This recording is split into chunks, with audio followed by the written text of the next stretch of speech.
So we're going to bring things to a close today with a little bit more of matrices work, finding inverses and matrix equations. Starting with finding the inverse of a matrix. I remember back in Algebra 2 when I taught it, we actually did a pencil paper version of it. There is a system that you can use to do it, but I decided for trigonometry, we have this thing here. We're going to go straight to this guy. Yep.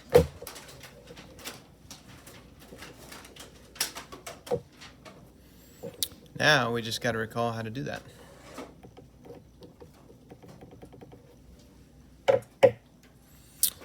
Let's go ahead and go to menu first. We have our matrix B, 9.754. We need to input that one more time. Menu, go down to 7. Matrix and vectors, and what do we want to create? Well, matrix, so 1, 1. 2 rows, 2 columns, 2 tab 2. 9, 7, 5, 4. Then I'm going to arrow outside of it. And now what we want to do is use our exponent button. So right next to the 4 you got your squared button, but some people call it the caret. I call it the exponent button. We're going to type in -1. -1 indicates the inverse. So it looks like we're raising it to the power of -1, but that's indicating to the calculator that it's the inverse function. Hit your enter button and there it is. Simple as that.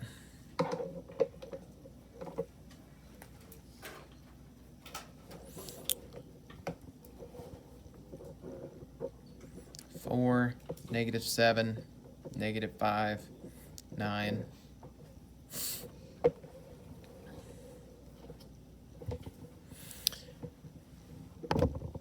We have another one here, 3 by 3. Okay. It's asking us to find the inverse of a 3 by 3. We can do that as well. Menu, 7, create one more matrix. Now this one's a 3 by 3. 3 rows, 3 columns.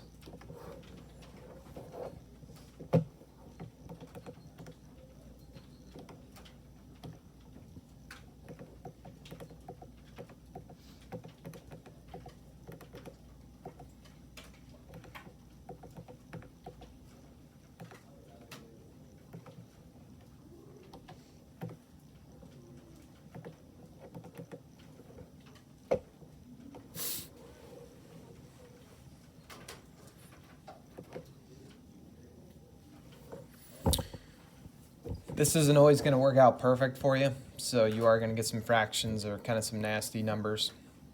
The first one was kind of the exception, but here we do have some fractions involved.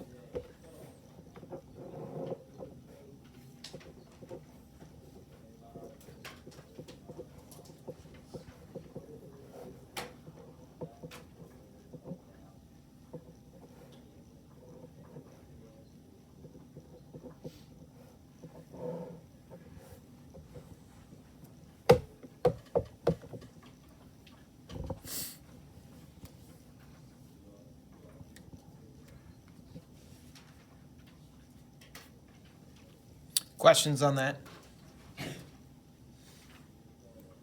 Okay. So let's go ahead and move on. Why do we need to know how to use inverses? Because they're actually going to be helpful when we get into the skill of solving these equations that involve matrices. You might be asking yourselves, okay, why are we doing matrices when we just talked about system of equations? Believe it or not, you can use matrices as another method to solving system of equations.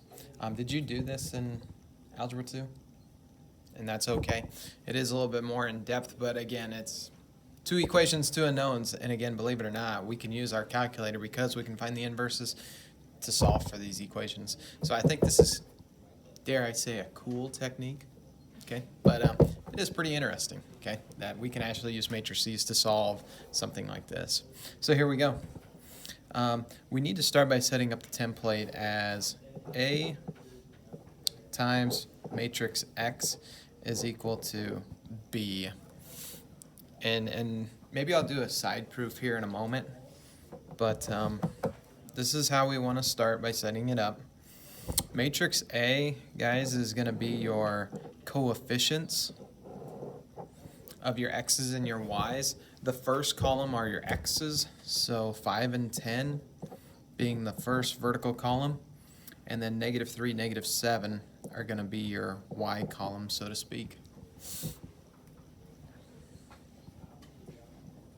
We want to take this times the unknown matrix, which is our x and our y. Okay?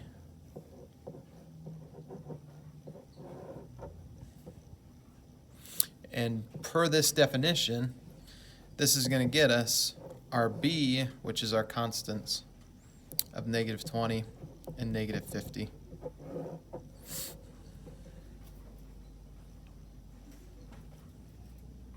So at this point, I'm actually going to do a little bit of a side proof as to, okay, what do we do from here? How do we solve for x, y? One would say we would divide both sides by that. Yes, unfortunately, matrix division doesn't quite work that way. So, side proof, if I've got a times x is equal to b, and I want to solve for that matrix x right there, basically what I need to do is multiply by the inverse. If I take the inverse of a times a, what that means is that these two are going to cancel each other out. We get what's called the identity matrix. I go in a little bit of a discussion like that. The identity matrix is basically multiplying by 1. It looks something like that. If you're talking about a 2 by 2, that's the identity matrix. I can take any matrix that's compatible to multiply with this 2 by 2, and I'm going to get the exact same result. Okay? But long story short, these two cancel each other out. We get x by itself. So what that means we needed to do was take the b times that inverse of a.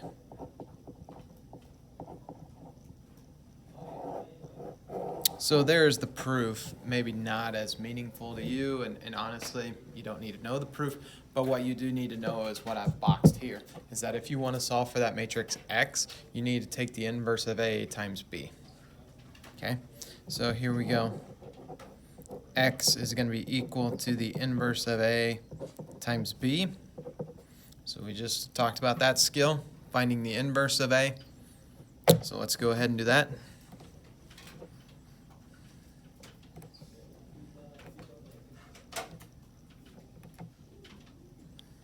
Again, it's 2 by 2.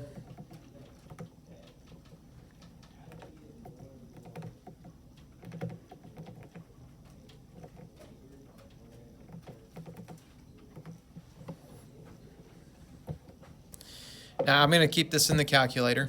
Sorry, there it is. 7 over 5, -3 over 5, 2, -1. Everybody good on that? Plug that into my inverse of a.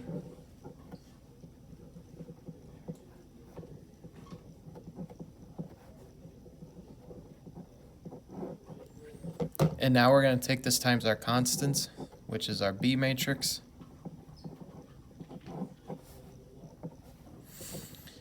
This is where the calculator's nice. You can just go up, highlight it, pull it down to the next line.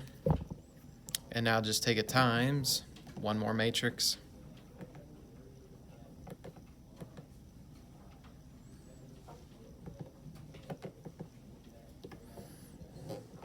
-20, -50.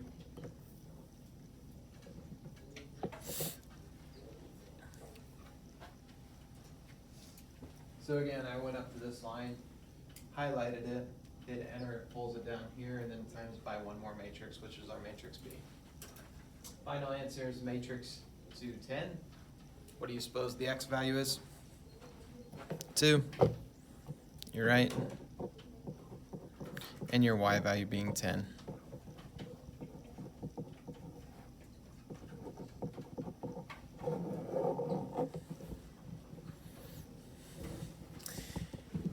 May seem at first like we're kind of grasping into thin air with this thing in terms of how it works and whatnot. Again, all I can tell you is it goes back to this proof here that if you solve for that x matrix, you got to take it times the inverse of a times b. Okay? And yeah, coefficients are your a, constants are your b. and away you go. So it's kind of a foolproof method. We have RTI or Inspire, does all the work for us. So once you get that process memorized, you're good to go. Okay? And maybe you don't like it so much for the 2x2. Well, let's take a look at the next one. 3x3.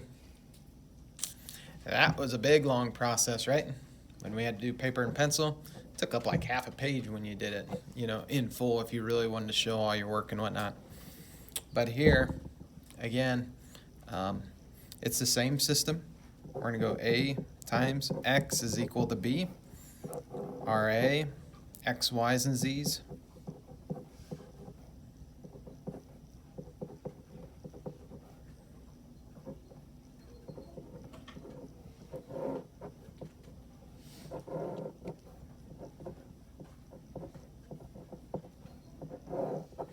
Our X now is going to be a 3x1 because we got X, Y, and Z.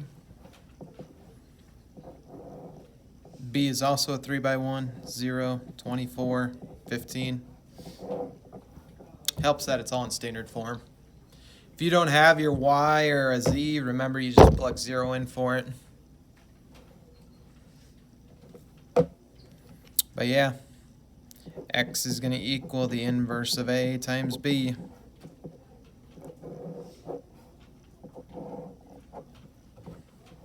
I'll give you a head start.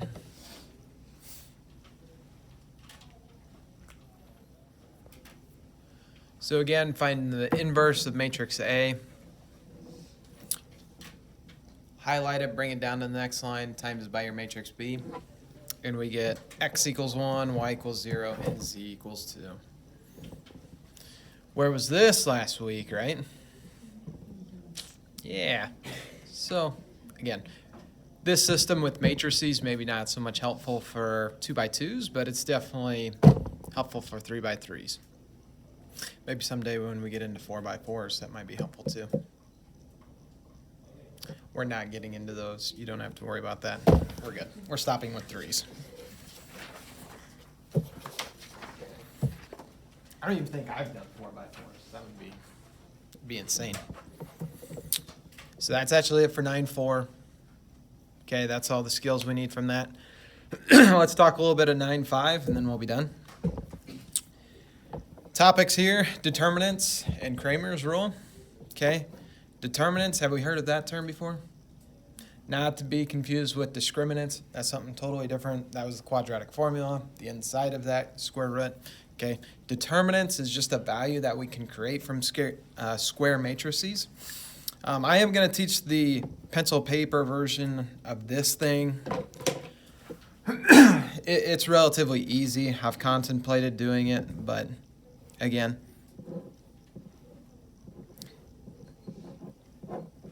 anybody recall what that formula was?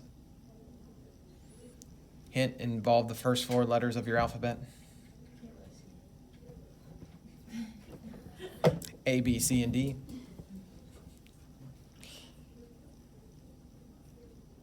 Maya? Mm-hmm. Oh, you were so close. I am going to keep that BC, but you didn't put it over 80. Try another operation. What's that? Try another one. You're down to 2.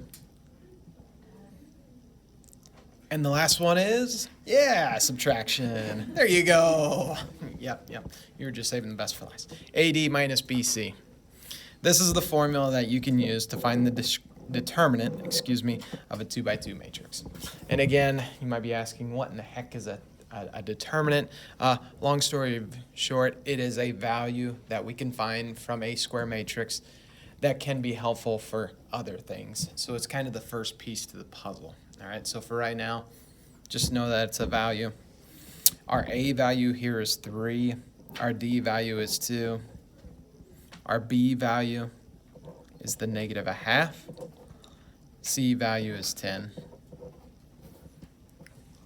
So maybe you did this in Algebra 2, maybe you didn't, don't matter. Here it is, AD minus BC, AD minus BC, AD minus BC.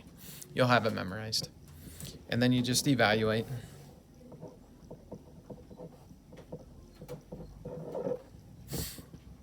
So there it is. All right, let's go to the calculator, because if that thing can do inverse matrices, I'm sure it can do determinants. It absolutely can. Let's reaffirm that this works here. Look at us, wait until the last couple of weeks breaking out all these nice functions of this calculator. Again, it's like getting the smartphone for the first time, right? Like you learned how to do 1 or 2 apps and it's like, holy cow, this thing is amazing. And you realize it's only like 1% of what it can do, and yeah. Menu. Actions, nope, we want to go to matrix again, because it is a matrix. We want to create that matrix. And actually, oops, my bad, don't create it. We're going to go to determinant right away. And I think when we select determinant, now is when we plug it in. So we're telling the calculator, hey, we're going to find the determinant, but now we got to plug the matrix into that parentheses. So now we go back into menu, 7, 1, 1, and we're going to type in that 2 by 2 matrix within the parentheses there. So it's kind of a different format. If I was programming it, I would have done matrix first, then ask it to find the determinant, but whatever. Probably won't argue with it if it's going to do it for us. But that's what it looks like when you do the determinant. And again, it's just a value. Match up with what we got? Hope so. We got 11 when we did pencil paper, and there it is on the calculator too. So if you need to, you can, if you struggle with memorizing that, if you need to, take a moment, copy that down, menu, 7, determinant, then type in the matrix.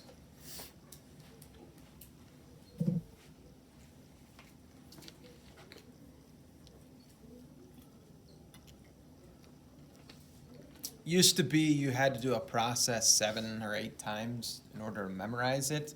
You know, I feel like we've gotten a little bit better at memorizing, so maybe after the 2nd or 3rd example you'll have it. Some of you have it memorized after the first time doing it, which is really good.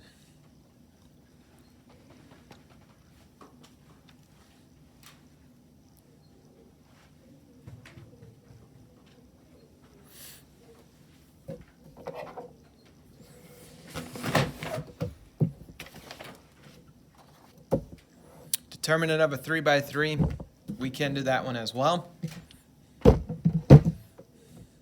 This one's no longer AD minus BC because obviously we got more than 4 elements here. Okay. There was 2 methods that I know of to finding it. I'm going to teach you the one, and it's called, or we called it the copy method in college when I first learned it. Saxon 2 had a different name for it. I don't even know what the Trig book calls it. They have a different name for it, but copy method made sense to me because to begin with this, you start by copying it down as you see it. -2, 5, 1, 4, -1, 1, 9, 2, and 6. And now you're going to copy the first column again right behind it. So -2, 5, 1, and then copy the second column. So it is going to look like a lot of numbers on there, and it is.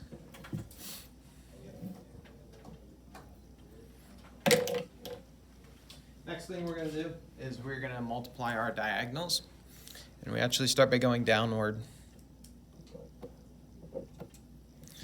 So starting from the top left-hand corner down to the bottom right, -2, -1, 6. I think we can do this mental math as we go along. 2 and 6 is 12. 2 negatives makes it a positive 12. And now we go to the next set of diagonals. 4, 2, and 1. That product is 8. And then you'll have one more full set of diagonals when you do the third one. 9 and 5, product is 45.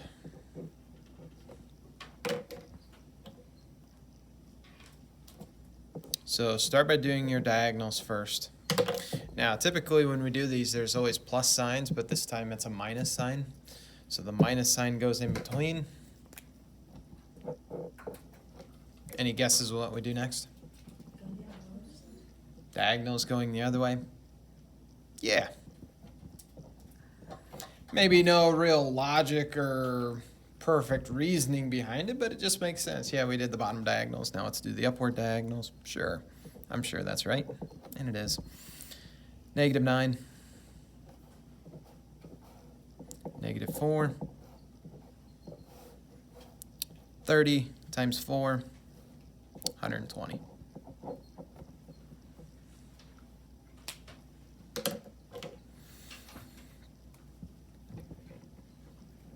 Again, probably not going to waste your time with the proof on that. Maybe because I maybe don't know what the proof is on that or how it works or why it works. All we can say is whoever came up with it obviously had a lot of time on their hands, right? Maybe enjoyed math a little bit. Anyways, simplify. 65 minus 107 -42. So I am going to show you that copy method. It does work. There's another one that involves inverses. I feel that's a little bit longer, a little bit more tedious. Out of all the methods I know, this one's the easiest in my opinion and the most efficient. Calculator does handle it. Let's talk about how we do it that way. We're still finding the determinant, so we're going to start by telling the calculator, hey, I'm looking to find the determinant. So matrix determinant, there it is. Our matrix now is going to be a 3 by 3.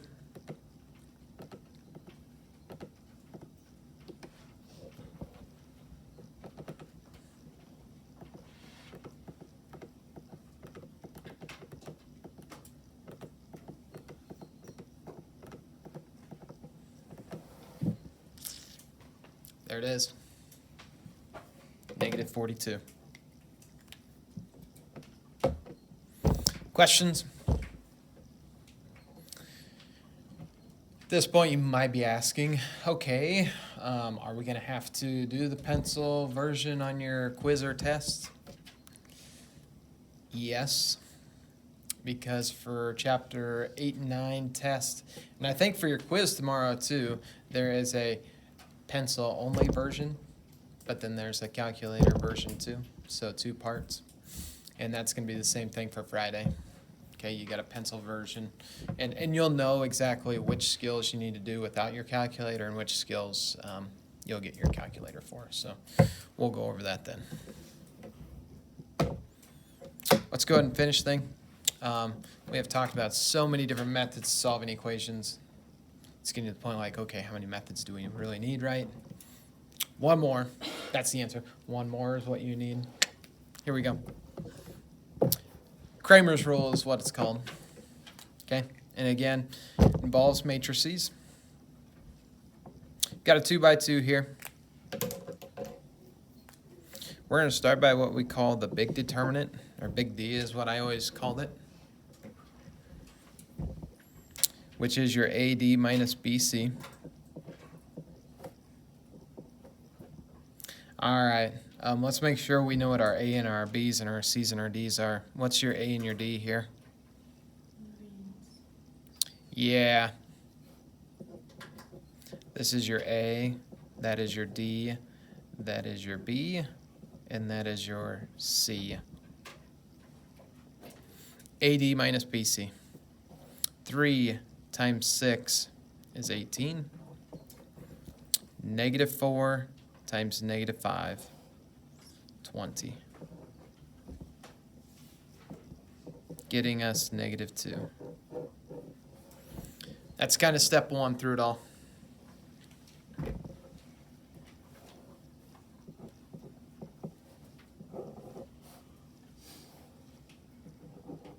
Now what we need to do is establish which variable we're solving for, and you'll see why here in a minute. Well, let's start with finding x first. Your determinant, or big D, whatever you solve for, always goes in the denominator. So you might think big D represents denominator. It actually means determinant, but it just so happens to go into the denominator. And what we're going to do is we're going to create another 2 by 2 up here. This is essentially your x column, and that's your y column. And to go back to my comment from before, it's important to identify which variable you're solving for, because if I'm solving for x here, then I am actually going to use 9 and 2 into the x column. Now your y's, because it's not the variable you're solving for, are just whatever your y's are. And there it is.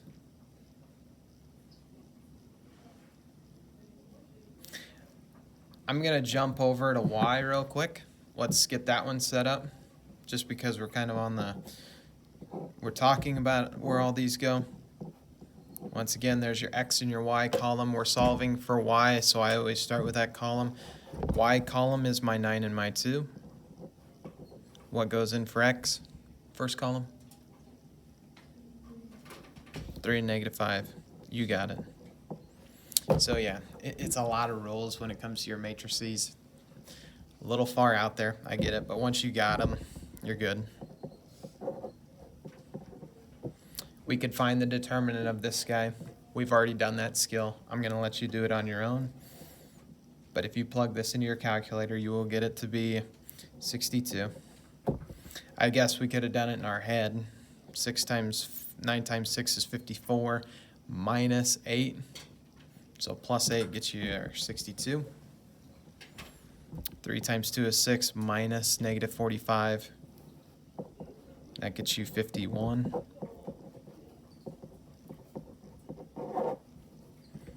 Look at us go, finding determinants in our head.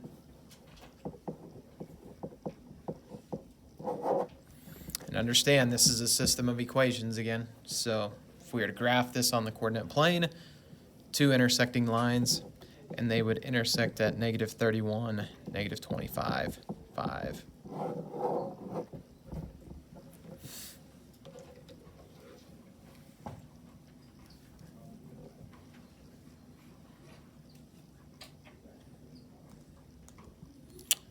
Last one. Kramer's rule does work for a 3x3.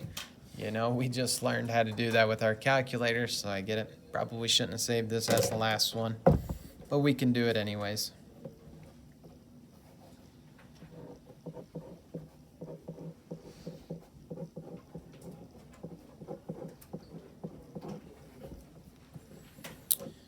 Okay, here we go. 4 things that we need to find. We need to find the regular determinant, and then we got to define the determinant of x, which was this guy here, the determinant of y, which was this guy here, and then we'll find the determinant of z, which will be our third one. If we start with D, just the big D is what we're finding here. Again, can't do AD minus BC because of it's 3x3. But the determinant of this guy, I'm just going to write it out so you have it in your notes. Calculator at this point, right? Plug it into your calculator. Let's save ourselves some time.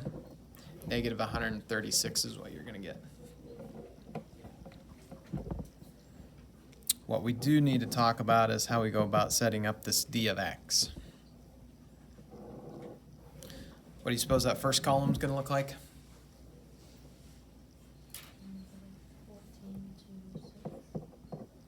Guess you're good.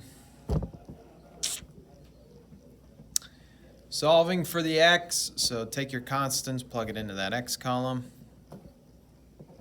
If you're thinking the middle column is 3, -4, and 7, you are correct. Last column, -3, 1, and 1. Any questions on where those values came from?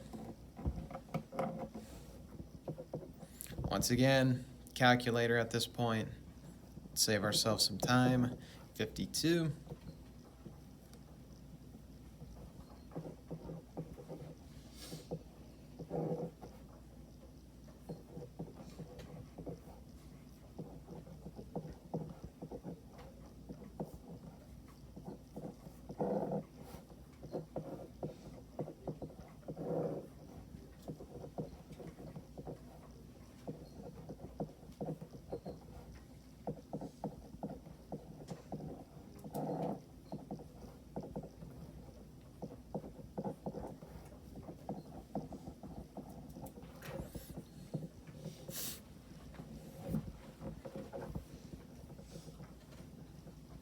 Yes.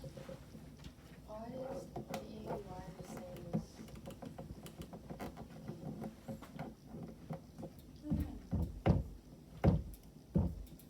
Why is dy the same as d? Oh, probably because I did not put my constants in for that.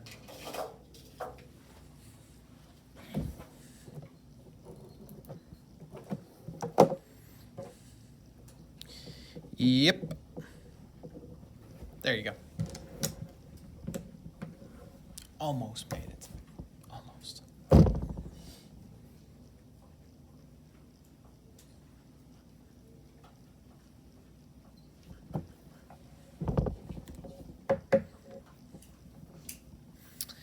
Last thing, we want x, y, and z. That's the goal, right? How do we find that? It's the same idea as up here. You were finding the determinant of x and put it over d. Determinant of y, putting it over d. So we're going to do the same thing here. Determinant of x over d. Determinant of y over d. Determinant of z, and put it over d. If we go back to our list, d of x was this 52 over the negative 136. D of y came out to be negative 40, putting that over again the negative 136. D of z, negative 588 over that negative 136.